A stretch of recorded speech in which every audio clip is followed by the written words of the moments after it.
Assalamualaikum warahmatullahi wabarakatuh. Kita akan berlanjut terus. Sekarang adalah ke bab 4 mengenai kekongruenan dan kesebangunan.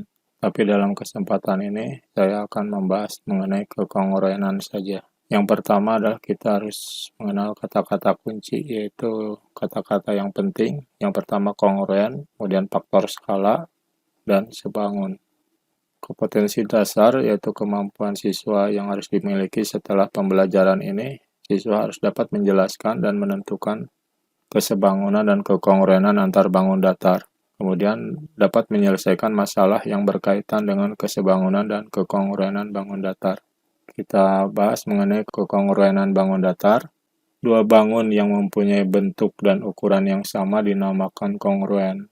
Jadi kongruen itu maksudnya bangun yang punya bentuknya itu sama persis, tidak ada yang beda sedikit pun. Dua bangun segi banyak atau poligon dikatakan kongruen jika memenuhi dua syarat.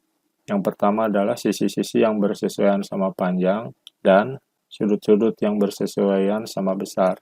Di sini ada kata-kata berkesesuaian. Nah, ini harus dilatih sebab ini perlu pemahaman yang benar mengenai bersesuaian. Misalkan di sini ada bangun segi 4 ABCD dengan bangun segi 4 PQRS. Kalau bangun ABCD ini ingin kongruen dengan bangun PQRS, maka haruslah panjang AB sama dengan panjang PQ. AB ini AB, ini PQ. Kenapa berkesesuaian kan ini? AB ada di bawah, PQ ada di atas. Kenapa berkesesuaian?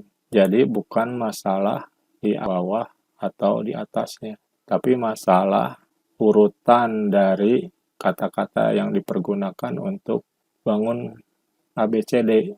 Jadi AB ini dua huruf pertama dari kata-kata ABCD. Begitu juga PQ, dua huruf pertama dari PQRS. Dan panjang BC harus sama dengan QR. BC ini ada di tengah, huruf tengahnya. Begitu juga QR. Kalau kita lihat gambarnya, BC di kanan, sedangkan QR di kiri. Jadi bukan masalah di kanan di kiri, tapi urutannya, urutan kata-katanya. Kemudian CD ada di atas, RS di bawah. Tapi kalau kita lihat sini CD itu dua huruf terakhir dari ABCD. Begitu juga RS. Ini harus sama panjang CD dengan RS. Kemudian AD kalau lihat AD ini ada di kiri, PS ada di kanan. Tapi kalau kita lihat urutannya, AD itu huruf pertama dan terakhir, PS juga yang pertama dan terakhir. Nah, ini dinamakan sisi-sisi yang bersesuaian sama panjang. Jadi yang maksud bersesuaian itu berdasarkan hurufnya, urutan huruf, bukan berdasarkan tempat. Kemudian sudutnya, sudut A harus besarnya sama dengan sudut P. Sudut A di kiri bawah, P di kanan atas. Jadi bukan di kiri atau di bawah atau di atas, tapi masalah urutannya. Sudut A, besar sudut A harus sama dengan sudut P. Sudut A ini huruf pertama, P juga. Kemudian besar sudut B harus sama dengan sudut Q.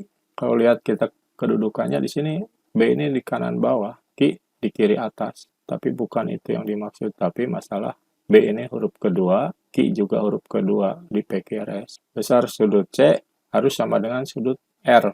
Begitu juga sudut D harus sama dengan sudut S, sudut terakhir D. Nah, ini dinamakan sudut-sudut yang bersesuaian sama besar. Karena sisi-sisi yang bersesuaian sama panjang dan sudut-sudut yang bersesuaiannya sama besar, maka bangun ABCD kongruen dengan bangun PQRS. Dan ditulisnya ABCD kongruen PQRS. Nah, ini adalah lambang kongruen. Sekarang kekongruenan dua segitiga. Dua buah segitiga dikatakan kongruen jika memenuhi salah satu kondisi berikut ini. Jadi apabila memenuhi salah satu kondisi berikut ini, maka kedua segitiga itu kongruen. Kondisi pertama adalah apabila ketiga pasang sisi yang bersesuaian sama panjang. Jadi kriterianya adalah sisi SSS ini. Kalau ketiga sisinya yang berkesesuaian itu sama panjang, maka kedua segitiga itu adalah kongruen. Kondisi yang pertama ini, SSS. Contohnya adalah ini. Kalau ini saya buat kedudukan kedua segitiga ini sama. Jadi ini sama dengan ini, panjang ini dengan ini, yang bawah dengan yang di bawah kalau di sini. Tapi tidak harus, bisa saja yang ini diputar atau ini diputar. Yang penting sisi-sisi yang berkesesuaian sama panjang. Itu kita bisa mengatakan bahwa kedua segitiga ini adalah kongruen. Kemudian kita dapat mengatakan dua segitiga itu kongruen apabila dua pasang sisi yang bersesuaian sama panjang dan sudut yang diapitnya sama besar, atau kriterianya sisi sudut sisi SSDS. Jadi kalau ada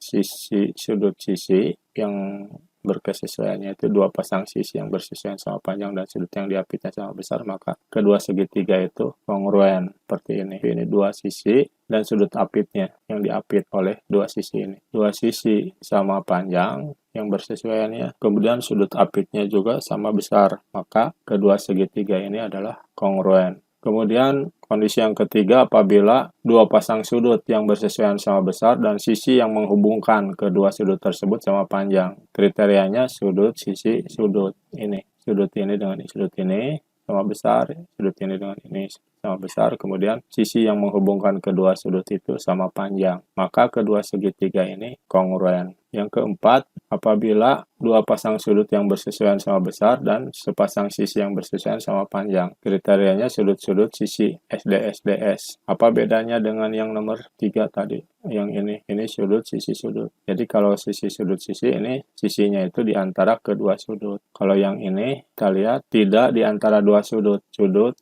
sisi ini. Sudut sisinya bisa yang ini atau yang ini, yang satu lagi. Jadi namanya sudut, sisi. Jadi sisinya bukan yang di antara kedua sudut. Seperti yang nomor 3. Ini juga kedua segitiga ini bisa dikatakan kongruen. Nomor 5 ini untuk segitiga siku-siku. Sisi miring dan salah satu sisi siku-sikunya yang berkesesuaian sama panjang. Kalau segitiga siku-siku berarti sudutnya itu 90 derajat. Seperti ini. Ini sudutnya 90 sama besar dan kedua sisinya. Yaitu sisi miring. Sisi miring itu adalah sisi di depan sudut siku-siku. Kemudian salah satu sudut sisi siku-siku.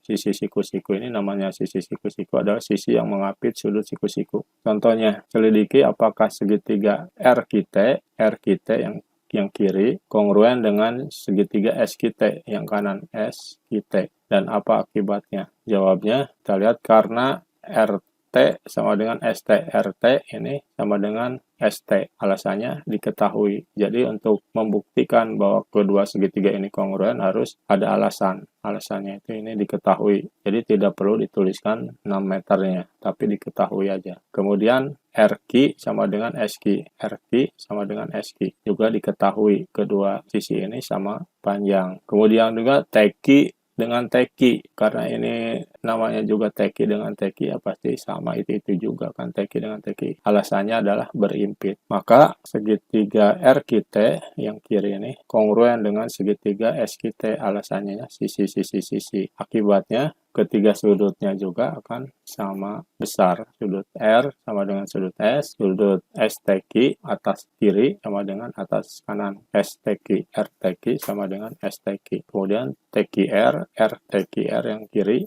dengan TQS yang kanan ini. Contoh 2, selidiki apakah segitiga DAC yang kiri ini kongruen dengan segitiga BAC yang kanan dan apa akibatnya? Jawabnya perhatikan segitiga DAC dan segitiga BAC. Karena DA sama dengan BA, alasannya diketahui yaitu 3 cm. Kemudian sudut DAC yang ini yang kiri sama dengan sudut BAC yang kanan yang ini. Alasannya juga diketahui. Kenapa diketahui berapa ini? Ya ini tandanya saja udah sama. Mengenai besarnya, yang penting tandanya sama berarti ini sama besar. Kemudian AC sama dengan AC. Ya AC kan AC juga. AC ini ikut ke segitiga DAC dan ikut ke segitiga BAC. Jadi segitiga DAC kongruen dengan segitiga BAC, alasannya adalah sisi sudut sisi. Sisi sudut sisi.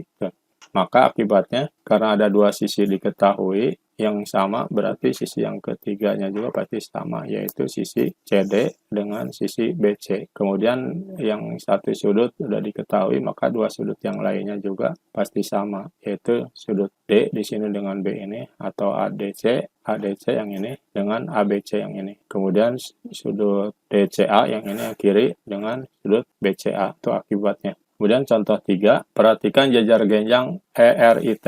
ERIT.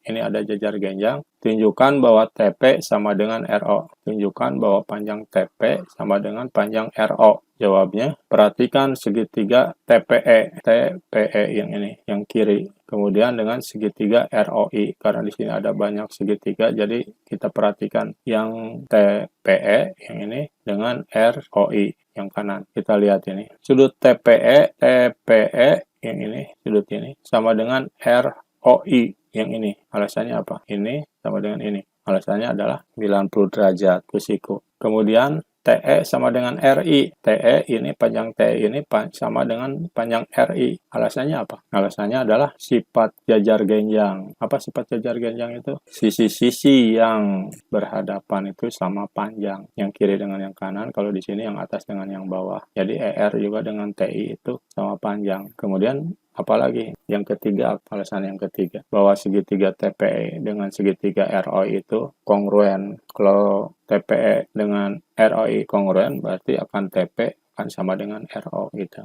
Yang ketiganya adalah sudut TEP,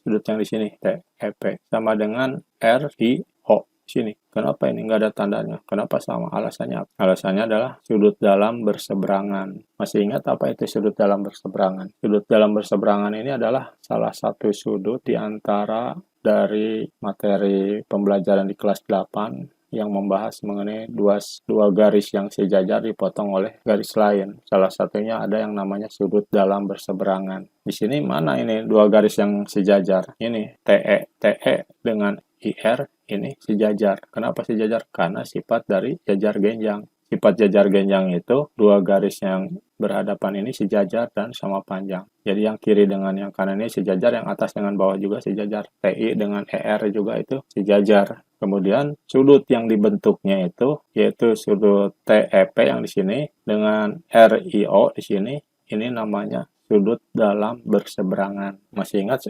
nama-nama sudut yang lainnya? Ada berapa sih itu, kalau nggak salah ada 5 apa 6 nama itu pada materi pembahasan di kelas 8 mengenai dua buah garis sejajar dipotong oleh garis lain. Itu ada banyak nama. Nah, karena udah ada 3 yang diketahui, maka TPE ini kongruen dengan ROI. TPE ini kongruen dengan ROI. Kenapa? Alasannya. Sudut P ini P sama TPE dengan ROI. Kemudian TE dengan RI sama panjang. Itu kenapa sama panjang? Karena sifat jajar genjang. Sudut TEP yang ini dengan RIO di sini. Alasannya apa? Sudut-sudut sisi. Kenapa tidak sudut sisi sudut? Karena kalau sudut sisi sudut ini yang diketahui harus PE dengan IO. Baru alasannya adalah sudut sisi sudut. Jadi di antara dua sudut, sedangkan ini yang diketahui kan ini TE. Sedangkan yang sudutnya diketahui ini dengan ini. Karena segitiga TPE dengan ROI itu